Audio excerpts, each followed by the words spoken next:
ধন্যবাদ বাংলা নিউজ 36 কে। ইতিমধ্যে আপনারা জানেন যে আমাদের হচ্ছে গত রোববার থেকে আমাদের কর্মসূচি শুরু হয়েছে। ইতিমধ্যে আমরা কর্মবিরতি দিয়ে লাগাতার এই কর্মসূচিতে অংশগ্রহণ করেছি। আমরা বিগত 1 মাস আগেই আমরা আমাদের শিক্ষা উপদেষ্টা সহ আমাদের সচিব সহ আমাদের আজিজ স্যার দাবি পেশ করেছিল।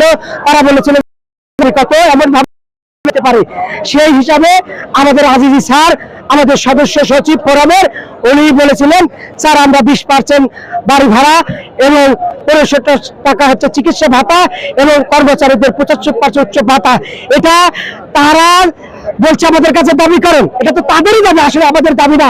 তারাই বলেছে যে আমরা আপনাদের এমন ভাবে দাবি করেন যাতে দিতে হবে, কিন্তু বিগত 1 মাস হয়ে গেল কিন্তু এটা নিয়ে খুব টাল বাহানা চলছে। আমরা আমাদের ধৈর্যের বাঁধ ভেঙে গেছে, আমরা কথা কাজে করে নেবে, এই জন্য আমরা কর্মবিরতি দিয়ে আজকের এই শহীদ মিনারে জড়ো হয়েছি। যদি আমাদের যৌক্তিক দাবি 12টা ইতিমধ্যে বেজে গেছে, আমাদের সদস্য সচিব এই কিছুক্ষণের মধ্যেই আমাদের সঙ্গে নিয়ে আজকে শাহবাগের রাজপথ ব্লকআউট কর্মসূচি